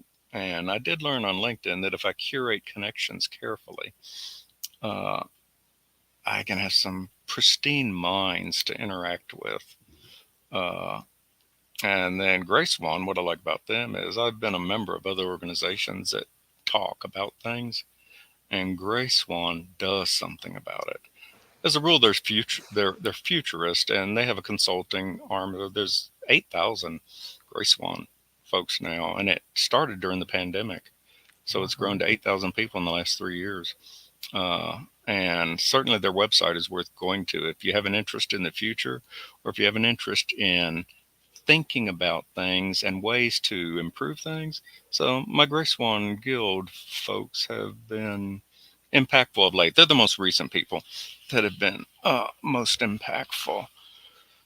Uh, so many. We're all shaped by others in our lives. Uh, and even I, who am more of a lone thinker, like many writers, and that stripe, none of it's original. It comes from the collective that is Right. us as humanity, and and whatever. So I don't know. That's about the only way I know to answer that question right now. I've certainly had fun talking with you. That's been good too. So, and it's meeting folks on Yes. LinkedIn again because of I live somewhat geographically isolated, if you will, And I work for myself now, but I'm also retired, and that isolates you further. And Mm. so by curating the world that I have of connections, and I've been having more fun with all of this than I have since graduate school. So it's been great. Uh, and yeah, anytime, of course, we want to talk about further things, always glad to. Uh, yeah, that's the thing you lose when you can't do the sit on the porch thing together. You can't just uh, then grab a glass of wine or a beer or a Coke and sit back and just brood for a while and let it be quiet. On a podcast, you've got to keep the patter going, and so I guess it's harder in a digital platform to have those moments of silence and reflection, and and it's a more constructed environment. So that kind of goes back to our earlier thought, because I am thinking a lot about this. We're going to be living in a digital world. How can Right. we be human? You know, that little cliche I put in the newsletter. How do we take our 1.0 selves into the 4.0 world? We're living in a 4.0 world, and somehow we've got to take our 1.0 selves and accommodate ourselves to the world. Because if we don't, well, we're going to destroy that 4.0 world, and we'll again be 1.0 selves in a 1.0 world. So You know then we'll what? be at peace again. Yeah, exactly. Full circle. I think it speaks volumes of something we spoke about earlier. You had talked about the sound of silence and towards the Mm, beginning of this conversation.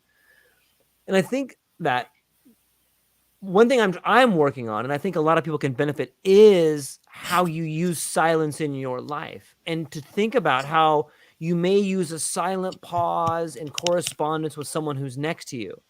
And I'm beginning to have more and more respect for the silent pause on the podcast. It used to be that I was very cognizant of the pattern, and I still am, but I find myself having much more respect for what I say hmm and for the guests when people take that pause, even if it's a minute, 20 seconds, 5 seconds. Like I really think that that is something that is beginning to blossom in this world. So maybe in the digital world, we just change our relationship to silence. Maybe we're being forced to come to terms with our relationship with silence, like you said. hmm I would certainly tend to agree with that. Think about if you're into desktop publishing, what's the value of white space? White space is what defines the design, how you use white space. Yeah. Silence is the same thing in an auditory venue. It's silence that helps define what's said. Um, yeah, I like to think before I say much, and often I'll just listen and think. And I think there's a lot of value in that. Uh, Silence is a good thing. And like you just said, I'm thinking more about it. Like I said, that article that I just referred to earlier in the podcast has me thinking about silence. I'm too ADD, in a sense, not clinically, to Right. meditate well. But as far as thinking quietly and being very active in my mind, that's very easy, and that's kind of where I live. Yeah. And that's silence in a sense, but it's not really silence because it's still going on. So that meditative silence has great healing power and great illuminating power. And I'm still very much a neophyte at being quiet in that sense. I could do that much better, and I suspect it would be very cognitively and emotionally beneficial. But oh boy, it's hard to stop thinking because that's what I do. It's just tough. So, yeah, I think you're on the right track there about silence, and I think I'm still a baby learning about it.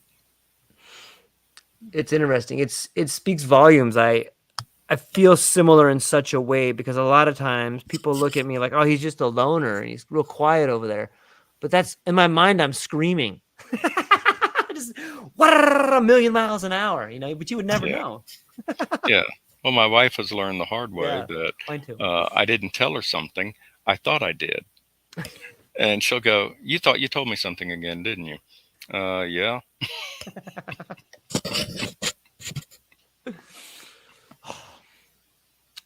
I I would if I didn't have something coming up, Chuck, you would be in trouble because we'd talk for another 2 hours. But Well, that's such a great relationship where we can do that, and I'm really thankful for it. But before I let you go, what is the best place people can find you? And you got anything coming up that you want to talk about? uh, the only social media that I inhabit regularly is LinkedIn. So, look at my posts. That's where my thinking is currently. LinkedIn's the best place to find me. As far as coming up, um, no, I've got a couple. I've got 3 or 4 books I'm working on, but I don't know which one I'm going to tee up first. I kind of like a little children's book I'm working on right now, and it has a subtitle, "A Quantum Tale of Love," and it's sort of talking about quantum physics and a little bit of philosophy in terms for 9 to 10 year olds. So we'll Okay. see. I like that. Mid Journey and AI chat has given me the ability to do quick and easy research so that I can do the part that humans do best right now. Uh, so I'm trying to maximize. So that might be my next project. I've got a culture wars novel I'm working on, but it'll be a while. The climate's not right to put that out right now. Uh, Other things. So yeah, I write.